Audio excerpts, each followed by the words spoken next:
Somente Deus pode verdadeiramente revelar Deus.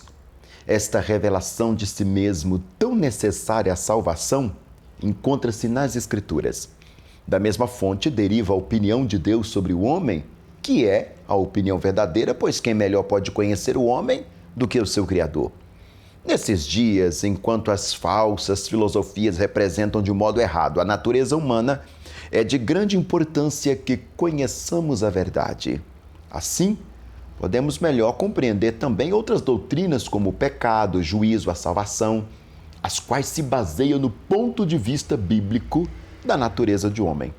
Eu sou o professor Daniel Ramos e a partir do vídeo de hoje vamos trabalhar a antropologia bíblica. Qual a origem do homem? Vamos trabalhar primeiro a perspectiva de criação especial versus evolução. Nada melhor do que partir do pressuposto da polêmica. A Bíblia ensina claramente a doutrina de uma criação especial, que significa que Deus fez cada criatura segundo a sua espécie. Ele criou as várias espécies e então as deixou para que se desenvolvessem e progredissem segundo a lei do seu ser. A distinção entre o homem e as criaturas inferiores implica a declaração de que Deus criou o homem à sua imagem. Em oposição à criação especial, surgiu a teoria da evolução, que ensina que todas as formas de vida tiveram sua origem em uma só forma e que as espécies mais elevadas surgiram de uma forma inferior.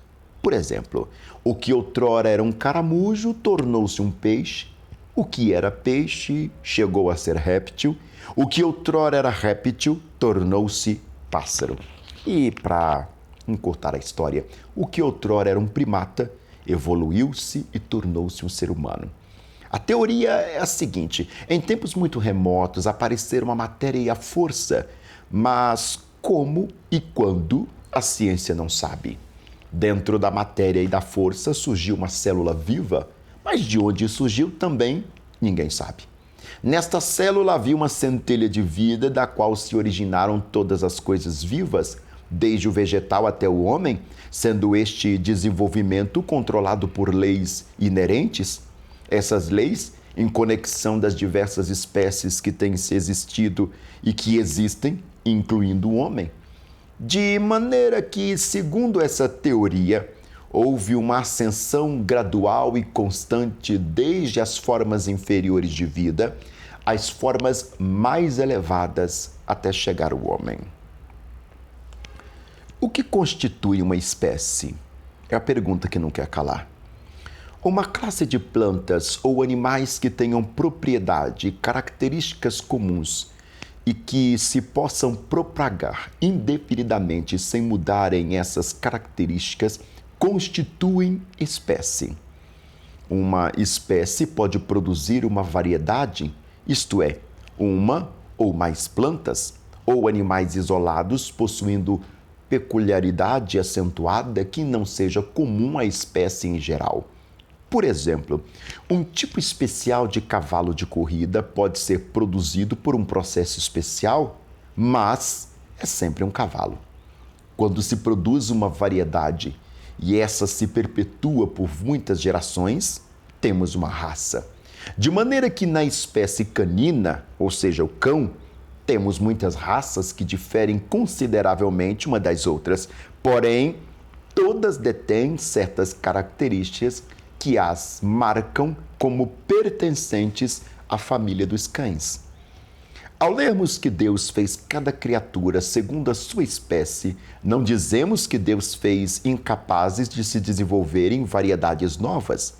Queremos dizer que Ele criou cada espécie distinta e separada e colocou uma barreira entre elas, de maneira que, por exemplo, um cavalo não deveria desenvolver-se de maneira que se transformasse em um animal que não seja um cavalo. Qual é a prova pela qual se conhece a distinção entre as espécies? A prova é esta: se os animais podem cruzar-se e podem produzir uma descendência fértil por tempo indefinido, então são da mesma espécie, de outra maneira, não o são. Por exemplo, sabe-se que os cavalos e os jumentos são diferentes espécies, e embora do cruzamento da égua com o jumento resulte a mula, esta não tem capacidade de gerar outra mula, ou seja, a espécie mula. Esse fato constitui argumento contra a teoria da evolução, pois mostra claramente que Deus colocou uma barreira entre as espécies para que uma maneira ou uma espécie não se transformasse em outra. Define-se como ciência da seguinte maneira: conhecimentos comprovados. Bom, será que a evolução é um fato comprovado? A teoria mais propagada da evolução é a famosa teoria de Darwin. Entretanto, poderíamos citar os nomes de muitos cientistas eminentes que declaram que a teoria de Darwin já caiu por falta de prova.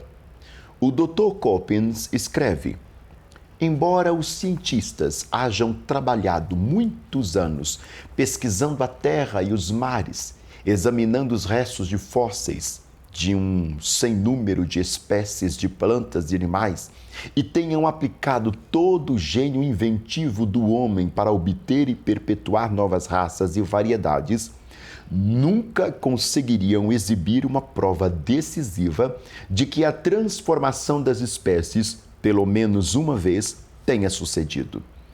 Os animais de hoje são como os que se veem desenhados nas pirâmides ou mumificados nos túmulos do Egito.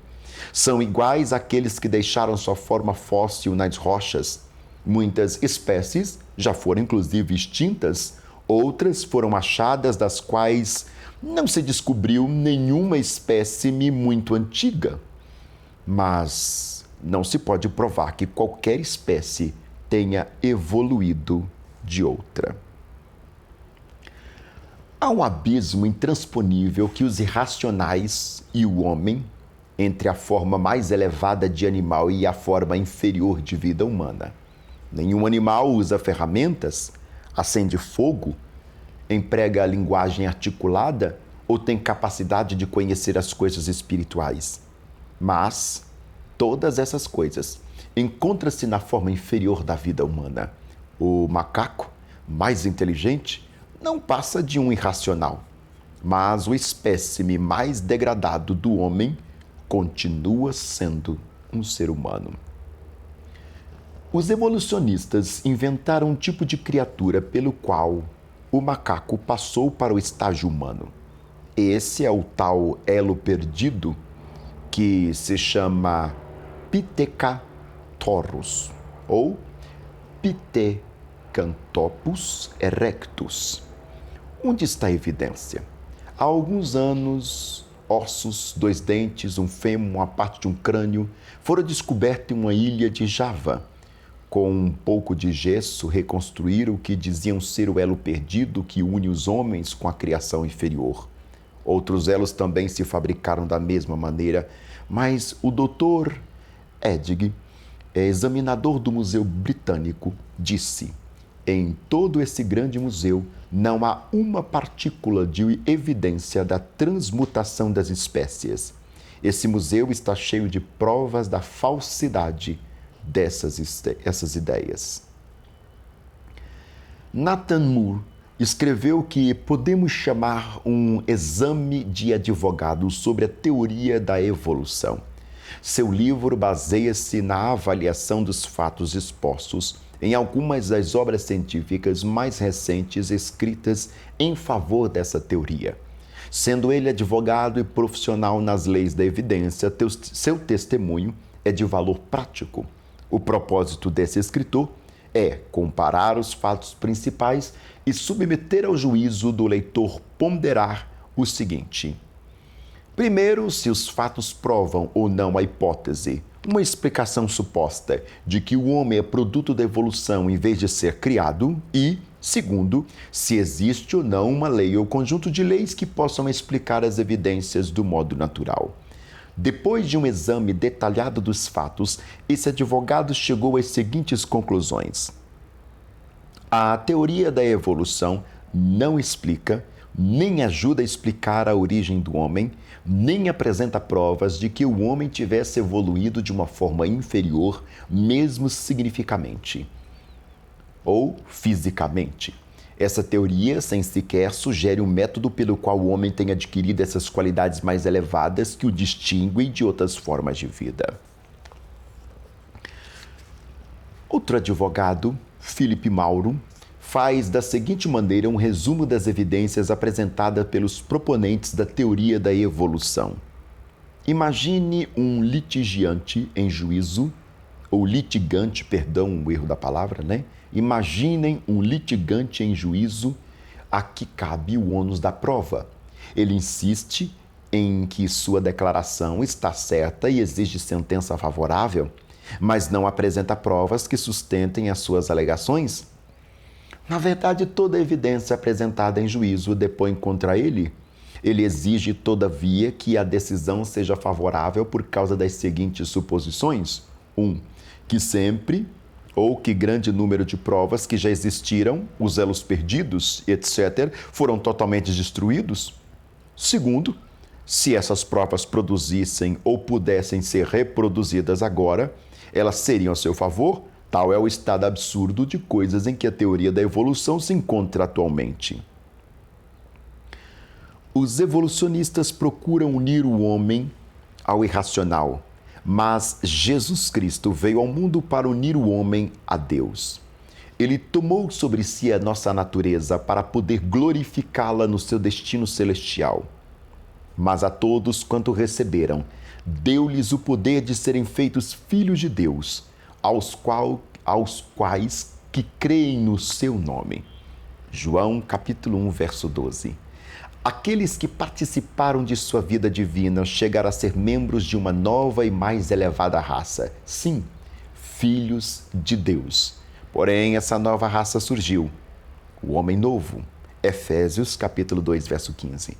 Não porque a natureza humana evoluísse até a divina, mas porque a divina penetrou na natureza humana. E aqueles que são participantes da natureza divina, segundo Pedro 1:4. João, o apóstolo, diz: amados, agora somos filhos de Deus. Te espero no próximo vídeo.